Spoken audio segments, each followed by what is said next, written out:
નારાયણ નારાયણ નારાયણ નારાયણ નારાયણ નારાયણ. જય હો પ્રભુ, જય હો પ્રભુ. મારે તમને એક વાત કહેવી છે.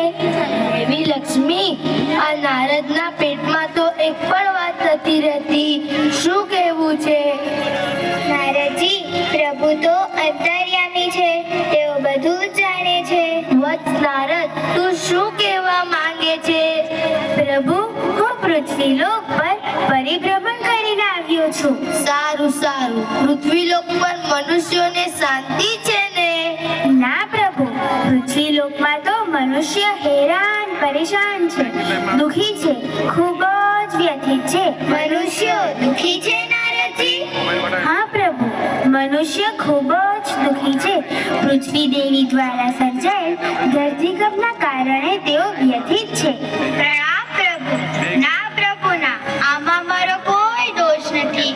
આ મનુષ્ય જ મારા પેટાળમાં પ્રદૂષણ ફેલાવે છે અને બમણા પરીક્ષણો કરે છે. ઊંડી ઊંડી ખાણો ખોદી મોટા મોટા બાંધકામો બાંધી મારા પર વજન વધારે છે, જેથી હું મારું સંતુલન જાળવી શકતી નથી અને હું ધ્રુજી ઉઠું છું. પ્રભુ, આમાં મારો શું વાંક? પ્રણામ પ્રભુ. પ્રણામ માં લક્ષ્મી દેવી. કેમ વાયુદેવ, તમે વાવાઝોડાથી માનવ જાતને દુખી કરો છો?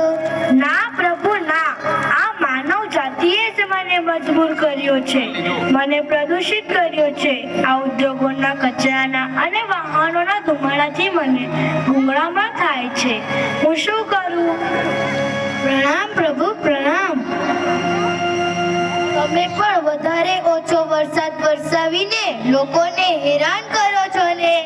ના પ્રભુ ના, મારી કોઈ ભૂલ નથી. આ માનવે જ મારા સમય ચક્રને હરવી નાખ્યું છે. મારે જ્યાં વરસવું હોય ત્યાં હું વરસી શકતો નથી, જ્યાં ન વરસવું હોય ત્યાં હું અનરાધાર વરસી જાઉં છું. મારા જરાશયોમાં કચરો નાખીને મને દૂષિત કર્યા છે. મને ક્ષમા કરો પ્રભુ. પ્રણામ પ્રભુ, માફી ચાહું છું પ્રભુ. મારી હાલત તો જુઓ. આ સ્વાર્થી મનુષ્યોએ પોતાની ભૌતિક સુખ સગવડ માટે મારો અને મારા પરિવારનો વિનાશ કર્યો છે અને મારા પરિવાર વૃક્ષો, વેલા, છોડને સુખેથી જીવવા દેતો નથી. અને જુઓ ને, અમારી વસ્તી તો સાવ ઘટી ગઈ છે. પ્રભુ, હું શું કરું? પ્રણામ પ્રભુ, પ્રણામ. હા પ્રભુ, હા. આ સ્વાર્થી માનવ